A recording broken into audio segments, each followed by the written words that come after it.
வணக்கம். ஜாதகத்தில் நீச்சபங்க ராஜயோகம்னு ஒரு யோகம் இருக்குது. நீச்சன் என்ற ராசிநாதன் ஆட்சி உச்சமெய்ததில் நீச்சபங்க ராஜயோகம். இந்த நீச்சம்னா பவர்லெஸ்ஸாக இருக்கிறது. ஒரு கிரகம் நீச்சம் ஆயிடுச்சுன்னா அந்த கிரகம் எந்த ஸ்தானத்துக்கு அதிபதி எந்த ஸ்தானத்தில் இருக்கோ அது சம்மந்தமான விஷயத்த நீச்சம் பவர்லெஸ்ஸாக ஆக்கிட்டு அதுக்கப்புறம் பங்கமாக்கும் ஒன்றுமே இல்லை, அவர் வேஸ்ட்டு, அந்த விஷயத்தில் தோற்றுருவார்னு நினைக்கும் போது ராஜயோகத்தை கொடுக்கும்.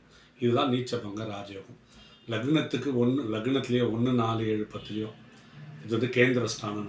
இதில் கிரகங்கள் நீச்சமான நீச்சபங்க ராஜயோகம்னு சொல்லுவோம். அதே மாதிரி ஒரு கிரகம் உச்சமான கிரகத்தோடு சேர்ந்து நீச்சமாக இருந்தாலும் அது நீச்சபங்க ராஜயோகம்.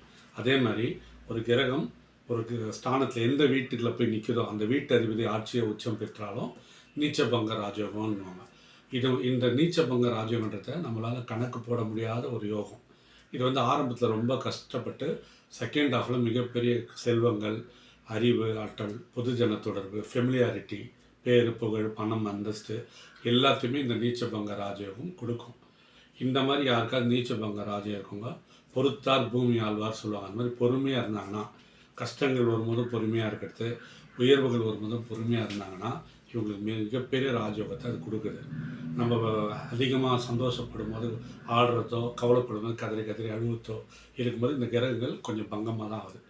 இந்த நீச்சபங்க ராஜயோகம்ன்றது ஜோதிடர்கள் பார்வையில் அது ஈஸியாக கண்டுபிடிச்சிடுவாங்க. இருந்தாலும் இப்போ உதாரணத்துக்கு பெரிய பெரிய நடிகர்கள், பெரிய பெரிய அரசியல்வாதிகள்லாம் இந்த மாதிரி யோகங்கள் இருக்குது. அதேமாதிரி உயர் அதிகாரிகள்லாம் அப்படி இருக்குது. இவங்க நிறைய போராடி பின்னாடி மிகப்பெரிய லெவலில் ராஜயோகத்தை அனுபவிக்கிறாங்க. இது ஜோதிடத்தில் ஒரு சிறந்த ராஜயோகமாக நம்ம பார்க்குறோம். அதேமாதிரி அனுபவத்தில் பார்க்கும்போது ஜோதிடத்தில் இந்த நீச்சபங்க ராஜயோகம் பலவீனமே மிகப்பெரிய பலமாகுது.